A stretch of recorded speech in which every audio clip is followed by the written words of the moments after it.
Alrighty, cool. If you guys can see my screen, we'll get started with innate immunity. So just let me know if anything is not working, because as you've probably already heard, if you came in early, my laptop is currently dead. So I'm using a different one. So let's get started.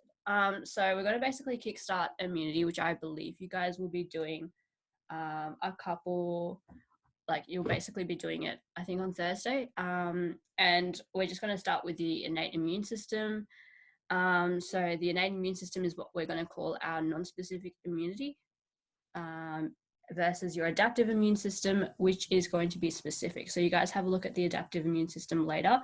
You might have heard of it if you've done your biobridging course or bio. If not, don't stress, it will be fine.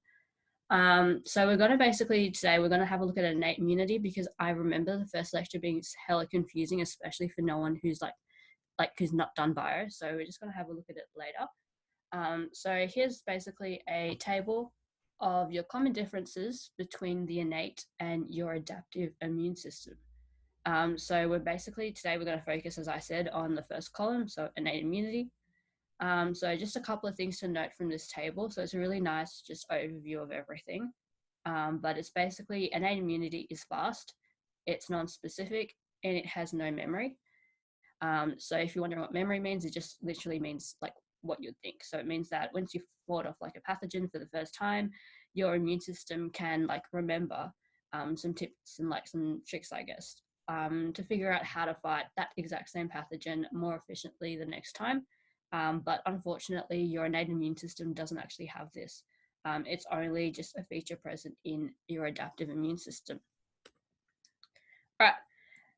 So the innate immune system is basically made up of cells and barriers. So we first have a look at the barriers because they're a lot easier. So there are a couple of important barriers that we all have.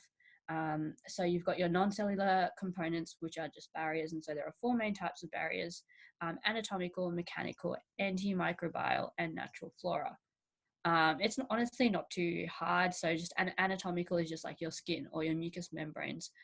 Mechanical is like your cilia in your respiratory kind of tract. Antimicrobial, you've got lactic acids on skin, which make it hard for like pathogens to, I guess, colonize that skin area. And your natural flora is mainly in your gut, where you've got bacteria like E. coli that are basically colonizing that area, so that more pathogenic and harmful bacterial species or other species can't actually take that area, because there's a lack of nutrients that are all basically being taken up by someone else. All right, so let's go on to a flowchart of the cells of the innate immune system. So this is a flowchart. I'm pretty sure we've taken it from one of your lectures, but we've just edited it a tiny bit. But this is honestly really helpful to see where everything comes from. So like it might not like seem like much, but they have like a sneaky question sometimes, like what innate like immune cell isn't from the common myeloid progenitor, and then you have to be like, oh, that's the NK cell. Just a side note for anyone who probably doesn't know what erythrocyte or the megakaryocyte is. So erythrocytes are your red blood cells.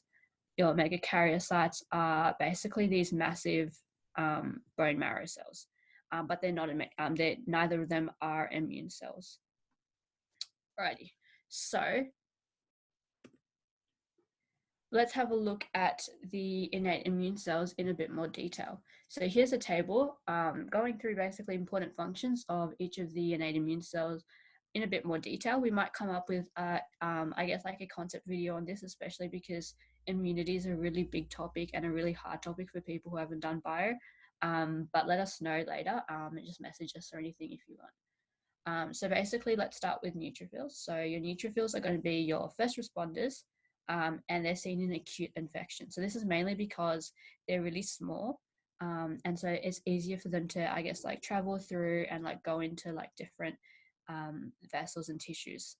So they're mainly the first couple of hours you'll see neutrophil there, and so that's why whenever you see pus or anything, or like dead tissue, pus is mainly neutrophils. So neutrophils basically kill your pathogens via these things called NETs, which are like neutrophil exocytosing like toxins or something, and they just help kill, I guess, pathogens in that way. So they're not actually phagocytes in that sense. So the next thing are monocytes and macrophages. So monocytes, just think of them as baby, like macrophages that haven't like grown up. Macrophages are monocytes that have grown up, and they're like really big phagocytes. Because of their big size, they're seen in chronic infections because they take longer to get to that site of infection due to their larger size. And so here you can see Pooh Bear, who's a bit fat because he's a phagocyte. All right, innate immune cells. So there's some other ones. We have your NK cell. So natural killer cells, they're pretty important, to be honest. They basically look at your abnormal MHC class 1 markers, and they are mainly going to target your virally infected cells. So that's really important. Okay, so then we have eosinophils. So eosinophils are basically important for your parasitic infections, like your helminths. So helminths are basically parasitic worms. Think like nematodes or tapeworms, so like really gross stuff. Basophil isn't that important. Honestly, I didn't know what a basophil was the entirety of year 1. Just know that it's an innate immune cell. So if you see it, you're like, oh, that's innate. All right, mast cells, they're important for like your allergic response. So basically what will happen is that IgE antibodies will bind onto mast cells, and then those mast cells will release huge amounts of histamine to just cause like swelling and all the other things that you can think of, like just think allergies. So like the redness, the swelling, everything, they're basically caused by the histamine that's basically released by your mast cell.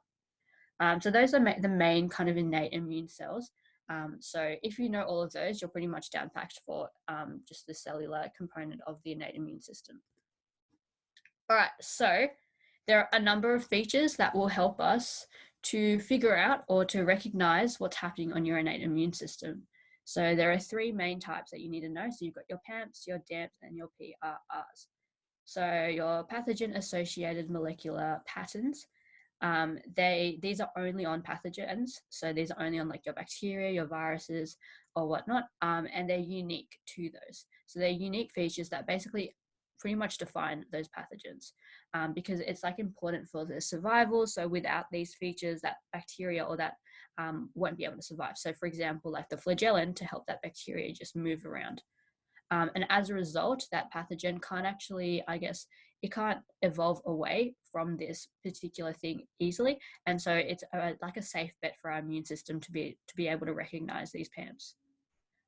So now you've got your DAMPs. So these are pretty easy. They're pretty much what the name says, damage-associated molecular patterns. These are just molecules that are going to be released by your damaged or dying immune cells, or just cells in general, and they are recognized by our immune system. And then lastly, you've got your pattern recognition receptors. So these are our immune cells, and these are on our immune cells, and they're basically used to kickstart a immune response once they've identified a PAMP or a DAMP.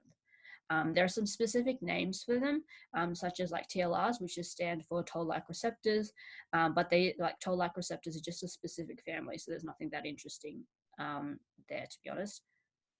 Alrighty. So phagocytosis.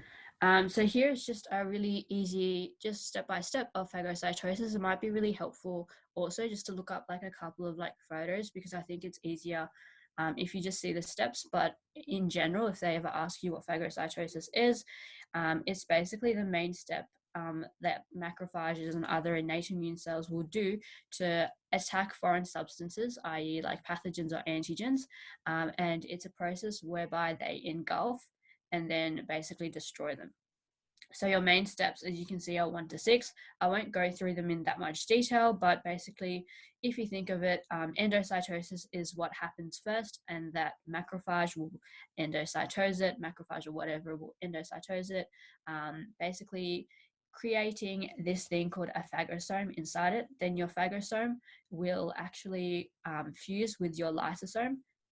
If you remember that from the cells lecture, lysosomes have lots of, I guess, free radicals and just toxic compounds that can actually break and kill that phagosome.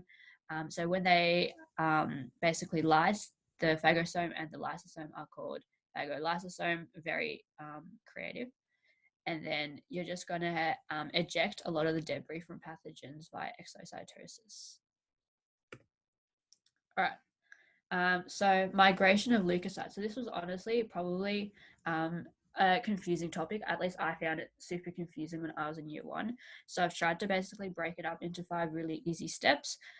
So here are they're very simplistic steps, and I think it'll probably give you a really good overview of everything. So what you have is, firstly, you've got your initial exposure to that pathogen. So whatever pathogen is invading, you've got your initial exposure to it. And then as a result, because the pathogens are attacking your cells and they're basically going to cause damage to your cells, might sometimes kill your cells. So as a result, you will have DAMPs being released.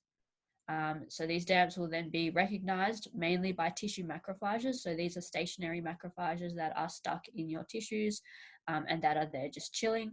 And so they're literally just living in your tissues. So these tissue macrophages will recognize it and basically release these cytokines or chemokines. You'll also have some neutrophils that are the first responders that are coming over. Okay, so after that, you've got these endothelial cells that are basically activating.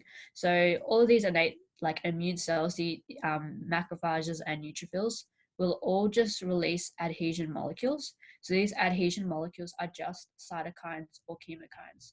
And so they're basically trying to get as many just immune cells to come in to help them fight this infection.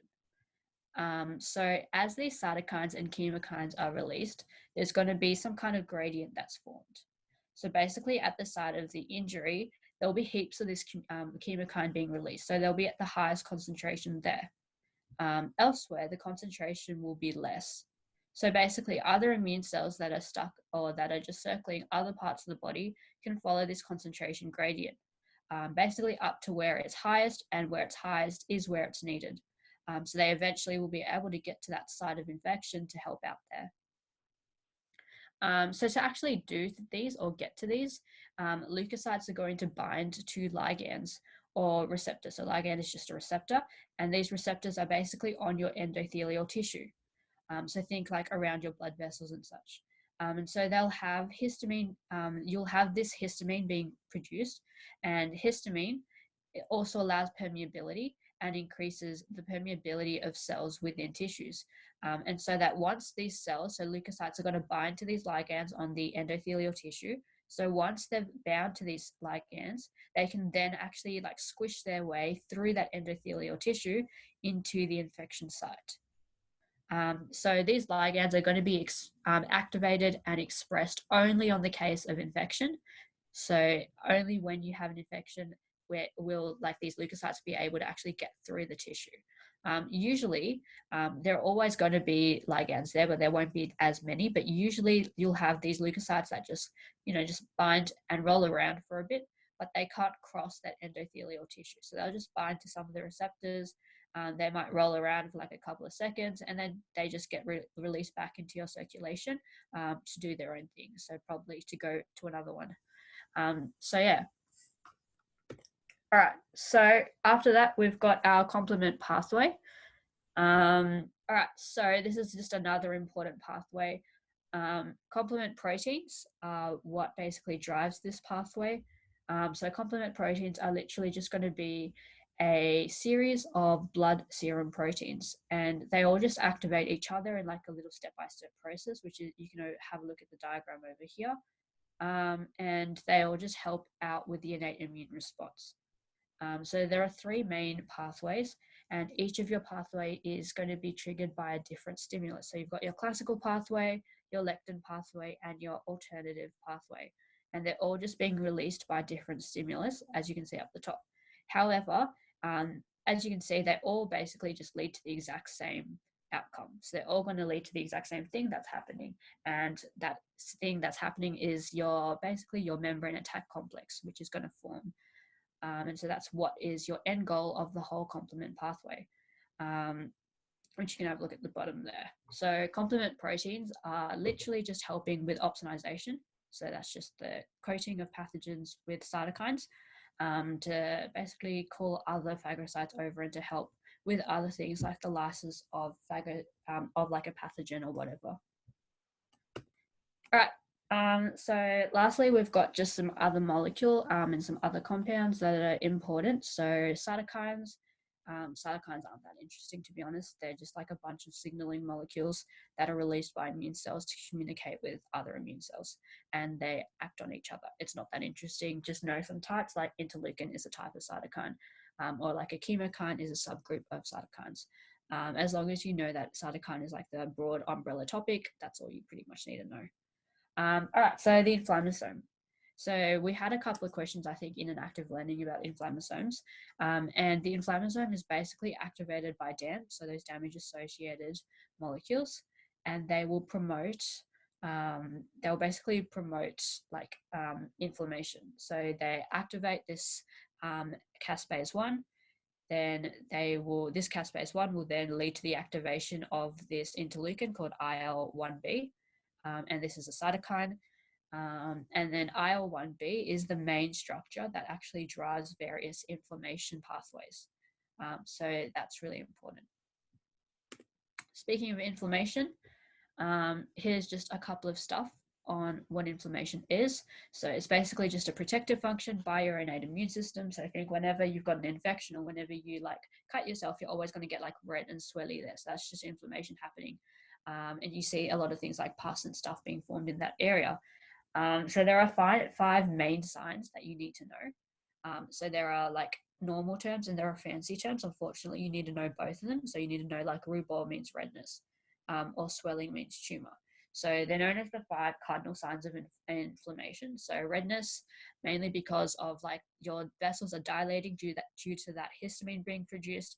And as a result, you've got more blood rushing there. Swelling, again, because you've got edema, which is just like swelling. It just means swelling. And that's pretty much because more blood is rushing there, more stuff is going there, more immune cells and everything is going there. So it's just like swells up. Heat, blood is hot, so you get more blood flow, and sometimes in some like severe cases, you can even get your body trying to run a fever to try to heat up the environment to make it, I guess, non-friendly to the pathogen that's coming. Pain, because of the distortion of your tissues, so you can imagine all the immune cells are like squishing through your tissues to try to get to there. Loss of function, if you've got pain or swelling, you know how much it hurts, so it can actually just prevent the movement there. All right, so that was a really quick summary of innate immune system. And so now we're just going to do some questions. So it was a really quick session, so let's do some questions here. So if anyone can just put in the chat what they think the answer is. So Simon went on a trip to Africa and there he built an orphanage. When he came back, he had a bad case of Giardia lamblia, which is a parasite. So with a blood test, what cell would imply a parasitic infection?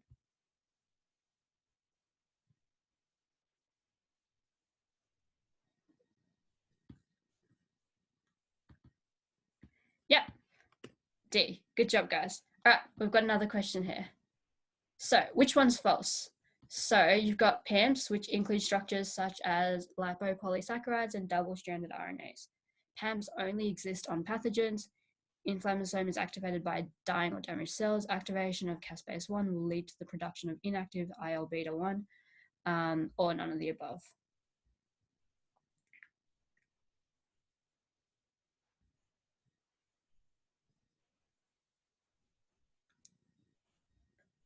Any ideas?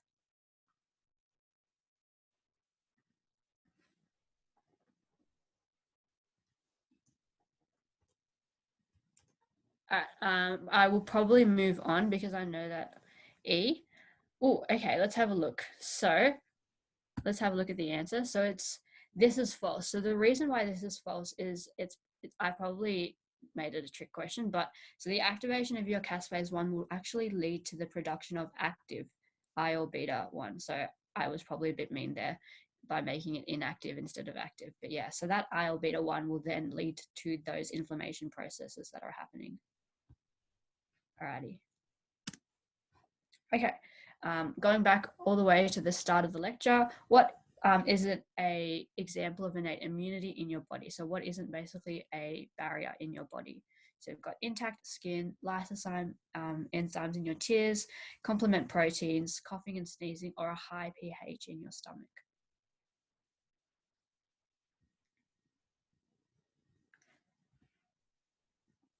Oh, so coughing and sneezing is actually used as a mechanism to get stuff out of your respiratory tract. But in your stomach, so your stomach is, so your stomach is an acidic environment. So acidity basically means it's a low pH versus a high pH would be an alkaline or a basic environment. So the answer is E. I'm really just killing you guys with just semantics here, to be honest. All right. Which of the following is associated with the complement system? So there's a couple of answers. I believe there's two or three. So if you get one, I'm honestly going to be happy because you guys have just learned it now. So you've got A, B, C, D, E, and F, G. I can't be bothered reading them all out. But yeah.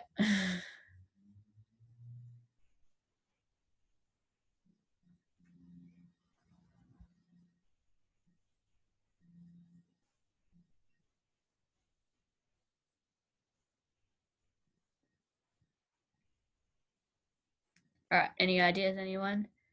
B, E, and F. Yeah, that's exactly right. Good job.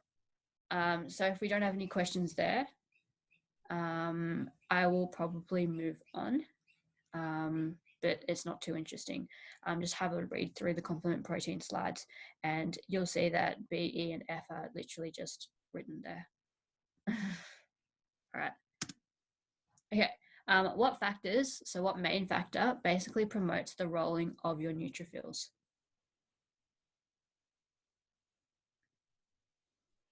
So it's a ligand that's on your endothelial cell, but what's the specific name for the ligand? I don't think I said it, but it was on the slide.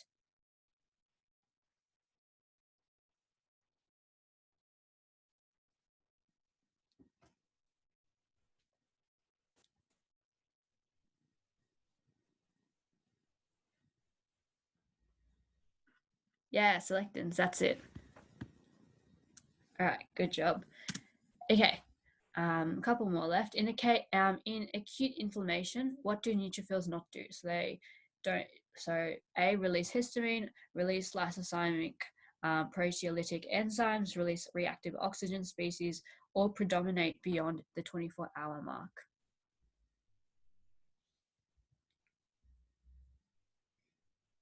So as a full disclaimer, this is just a question that I lifted from one of your active learning sessions that you're probably going to have later on in the track.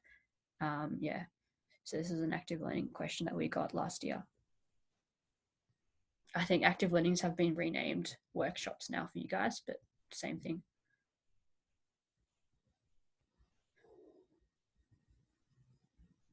Yeah, that's it.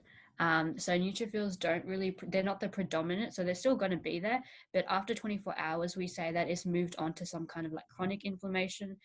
So as a result, chronic inflammation really involves your macrophages because they're big as they finally get there. And then after a while, macrophages become the dominant kind of species there. Inflammation is really like acute inflammation is really just associated with neutrophils, and neutrophils are only there like as a first responder mainly. Actually, so the answer, so D is actually correct because they're not going to, so they're still going to be there.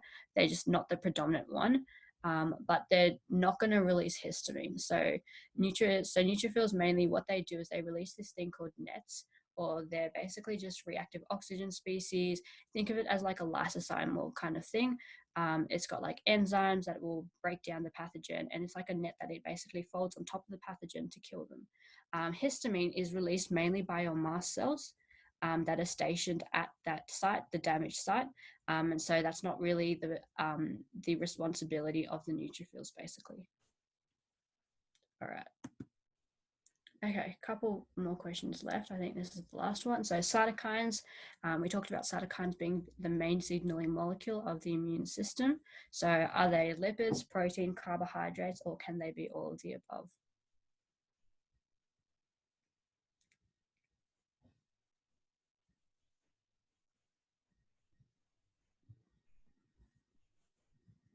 Yeah, protein-like, that's it. All right, and that is it for innate immunity. So it's a really quick session today. If you guys have any questions, please feel free to just message me. We'll put this up. We'll put the recording up for this in our YouTube, so you can always have a look at it. Let us know once you've done a bit more of immunity, if you want a concept video or anything. And cheers so much for everyone for taking up.